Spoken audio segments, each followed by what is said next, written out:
طبعا احنا كده بقى بوريها لكم اهو. انا بسيحها،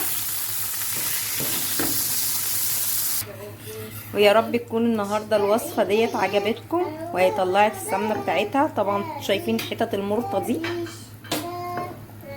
لايك بقى وشير لمطبخ جيهان زهران. باي باي. يا مساء الفل والهنا، معاكم مطبخ جيهان زهران. كله على اليوتيوب بقى بيعمل الزبده النيوزيلندي، فانا قلت اجربها. بس مش هعملها بالزبده الصفراء، انا هعملها بالزبده اللي انا كنت مسيحاها من تقريبا من شهر. هي مش سمنه بلدي، هي زبده بيضه جاموسي.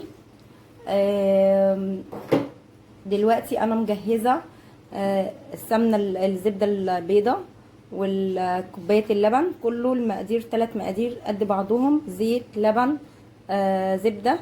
طبعا معايا هنا ليمونه، ومعايا الملح اللي هنحطه. ما نكترش في الملح عشان خاطر لو حطيناها في الحلويات. فقبل ما نبدأ نصلي على الرسول عليه أفضل الصلاة والسلام ونسمي الله. دلوقتي احنا هنجيب بالشفشق الخلاط، هننزل فيه اللبن يكون ساقع ولا مغلي ولا اي حاجة.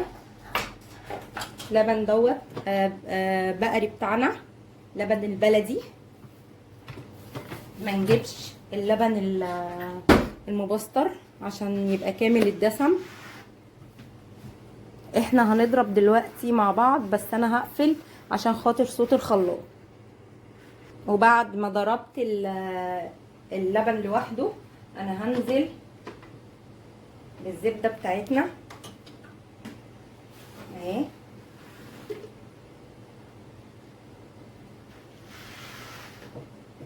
كلها مره واحده. طبعا هو الكاميرا مش جايبه، انا هحاول دلوقتي كده. انا بوريكم انا اضفت السمنه اهي على الوش واللبن تحت. احنا هنقفل عليهم ونفضل نضرب فيهم شويه كده. انا بوريكم كده الخلاط وهو شغال. طبعا انا بوريكم قبل ما احط الزيت هو شكله عامل ازاي اهو. مسك جامد اهو من غير ما نحط الزيت لسه. هنروح بقى حاطين الزيت بالراحه. كل المقادير قد بعضها، زيت سمنه لبن. وهحط الليمونه، وهحط معلقه الملح، وهرجع اضربهم تاني. احنا كده بنضرب المكونات كلها مع بعض. طبعا شايفين الضرب اهوت طالع نازل اهو. بقرب لكم لحد طبعا ما يتماسك تاني مع بعض. طبعا بعد ما خلصنا ضربهم كده، احنا جايبين علبه وحاطين كيس عشان نعرف نطلعها. هنصب كده بقى، دي حصر كده اول حد يعمل الزبده البيضه. كله عامل الزبده الصفراء حصري في مطبخ جيهان زهران. جربوها ان شاء الله هتعجبكم.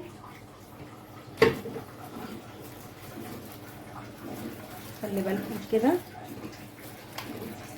لو في غطا غطوه عشان الكيس ما ينزلش. هندخلها الفريزر